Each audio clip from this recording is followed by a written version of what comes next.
Under a burning Sahel sunrise, the city of Ouagadougou awakens not to the sound of sirens or marching soldiers, but to an anthem of engines. 1,000 brand new buses painted in red, green, and gold roll through the capital like rivers of defiance. No foreign logos, no IMF seals, no hidden contracts, just a nation moving on its own wheels. For decades, Africa was told that progress required permission, that every mile of development must be borrowed from abroad. But this morning, on the warm asphalt of Burkina Faso, those chains of debt lie shattered. The people no longer wait for aid to arrive. They are driving it themselves. Each bus built, painted, and driven by Burkinabe hands. Each wheel turning not by the power of foreign credit, but by the will of a people who have decided to believe in themselves again. And as the sun climbs higher, the question spreads from Ouagadougou to Washington. How can a nation at war, landlocked and defiant, build 1,000 modern buses without borrowing a cent? Is this a miracle, or is it proof that sovereignty can be engineered, assembled, and fueled from within? Because this is not just about transportation. It is about transformation.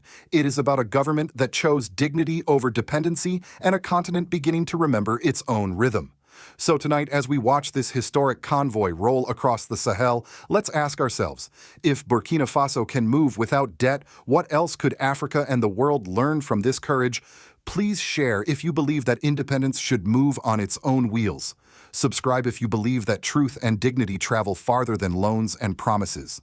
It began not with fanfare, but with faith, the kind of quiet determination that builds nations from the dust. When President Ibrahim Traoré stood before his ministers and declared that Burkina Faso would build and finance 1,000 buses without a single foreign loan, even his closest advisors hesitated. For decades, African governments had been told mobility requires credit, development requires debt. Yet Traoré asked a different question. What if dignity could be our collateral? Instead of knocking on the doors of the IMF or the Paris Club, his government reallocated $82 million from two of the country's most undervalued treasures, gold and cotton.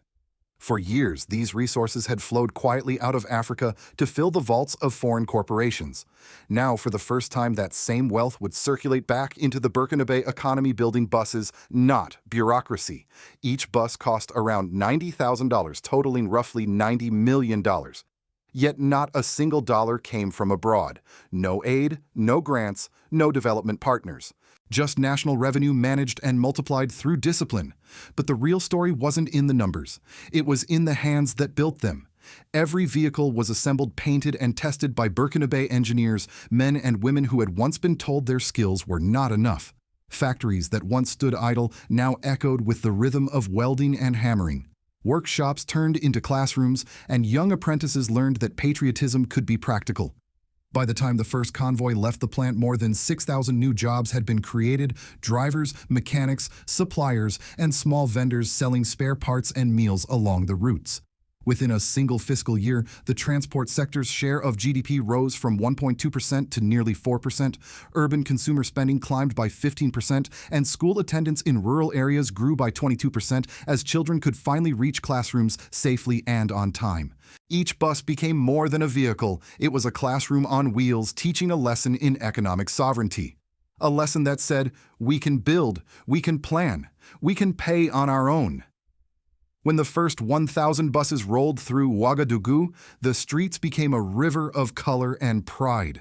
Drums thundered from street corners, flags waved from rooftops, and elders wept openly as school children shouted, "Burkina Faso rises." For the first time in modern memory, national television interrupted all programming. No debates, no propaganda, just one live broadcast, a nation watching itself move forward. At the heart of the celebration stood Traoré himself, in his simple military uniform, speaking with the calm authority of a man who had seen the impossible and refused to bow to it. "Work and discipline are worth more than foreign promises," he said, as the crowd erupted in applause. In that moment, something profound shifted. Burkina Faso, long dismissed as landlocked, had proven it could also be self-unlocked. Behind the spectacle, a deeper principle took shape, one that economists are now calling the Burkina model: reinvestment over repayment, production over petition, and trust over transaction. Instead of exporting raw wealth and importing dependency, the nation had built a closed economic loop where every franc earned fed back into the soil that created it. No debt, no foreign control, no apology, Just a simple revolutionary truth.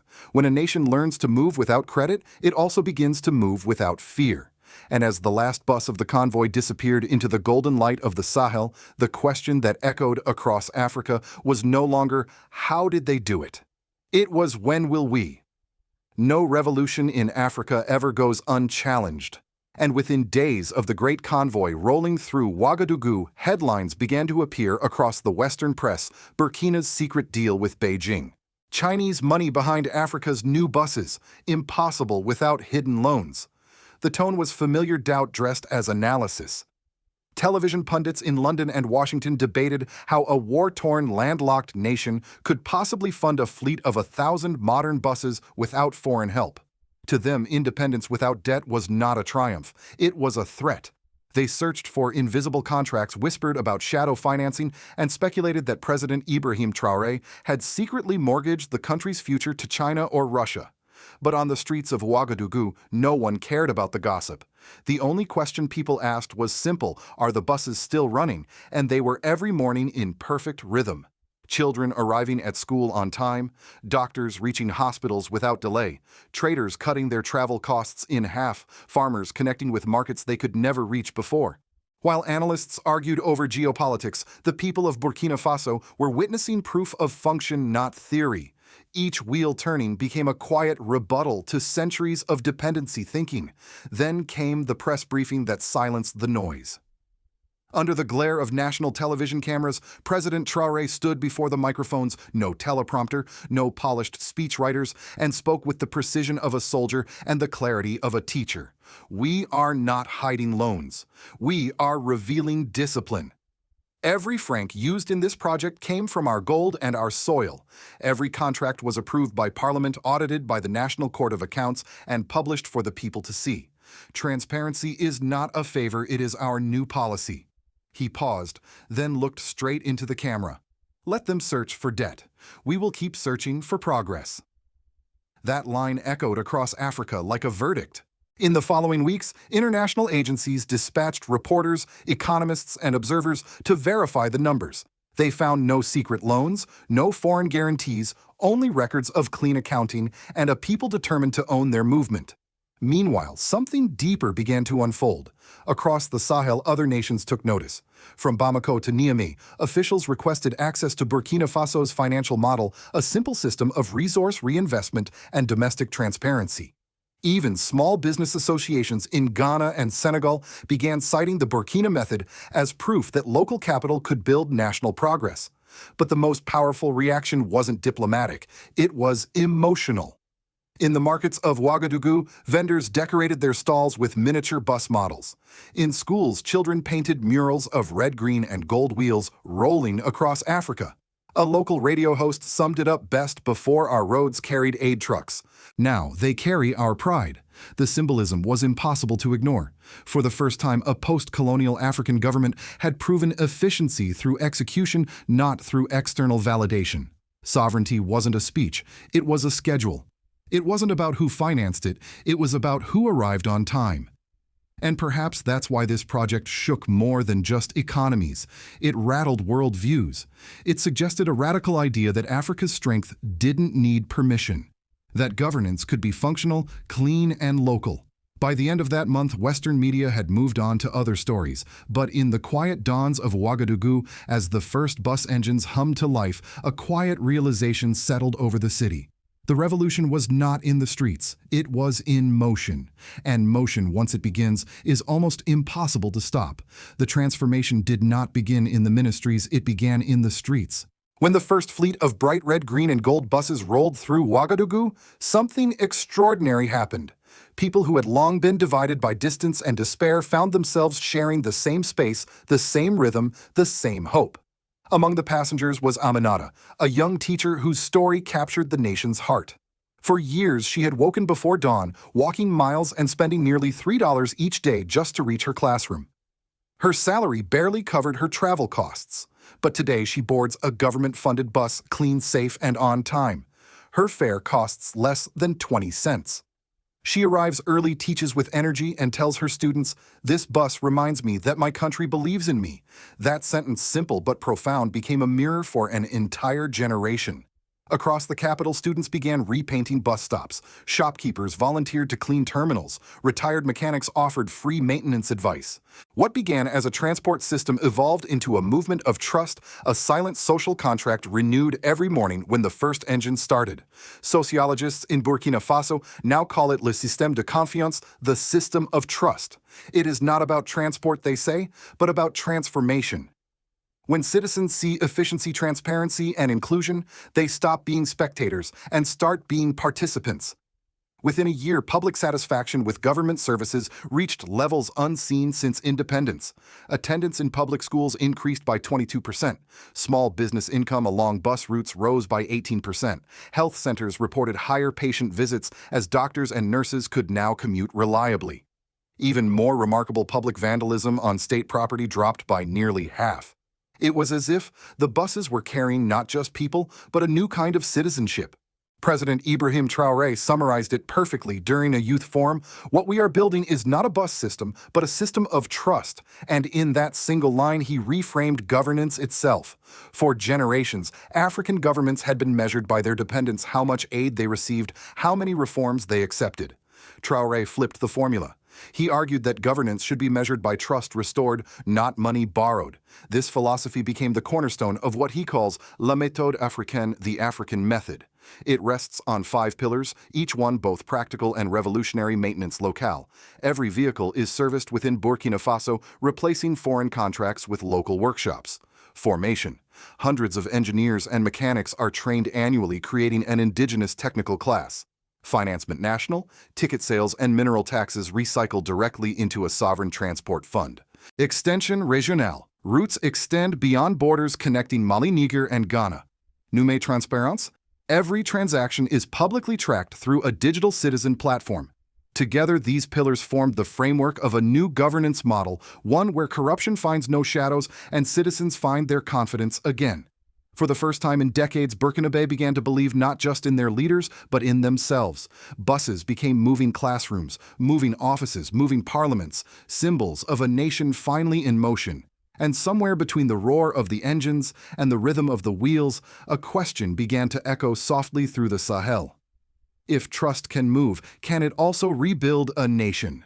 While the streets of Ouagadougou pulsed with pride far beyond the Sahel, another conversation was unfolding, one not on the roads but in boardrooms.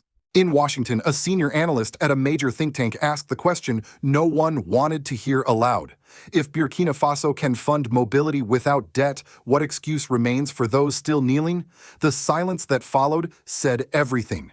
Because this was more than a local achievement, it was an intellectual rebellion.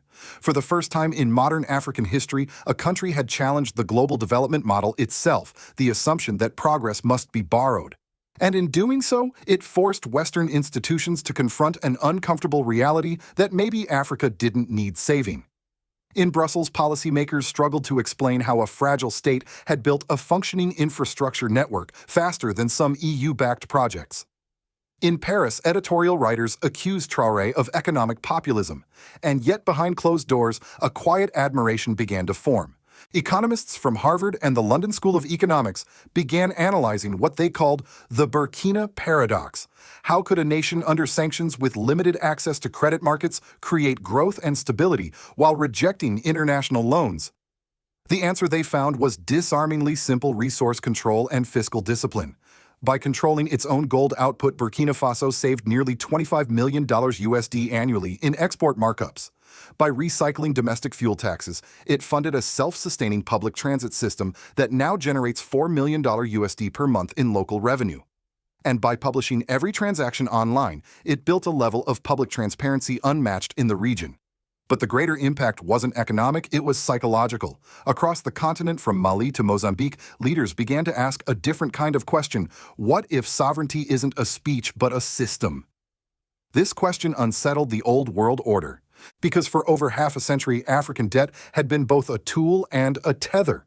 Now, under Traoré's model, debt was replaced by discipline, and discipline was working. In the United States, coverage was cautious. CNN called the initiative a bold but risky experiment. The New York Times wondered aloud if Burkina's independence might inspire a regional realignment. But among African American scholars, the story struck a deeper chord. They saw in Traore's actions echoes of the civil rights era, a young leader preaching self-reliance, dignity, and public accountability. Dr. Kwame Mensah of Howard University said it best: what Ibrahim Traoré is doing in Burkina Faso is not anti-Western, it's anti-dependence.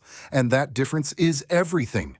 As the buses kept moving through the Sahel, the world began to realize that this was not an isolated experiment, it was a model. The Sahel Economic Corridor, linking Burkina Faso, Mali, and Niger, was already in motion: shared roads, shared energy grids, and shared pride. And somewhere between Wall Street forecasts and African dust roads, one idea began to take root: that maybe, just maybe, the future of global development would no longer be dictated by the lenders, but by the builders. Because when a nation learns to move without debt, the rest of the world is forced to rethink what real freedom looks like. As the sun sets over Ouagadougou, the sound of engines becomes softer, almost like a heartbeat fading into the distance.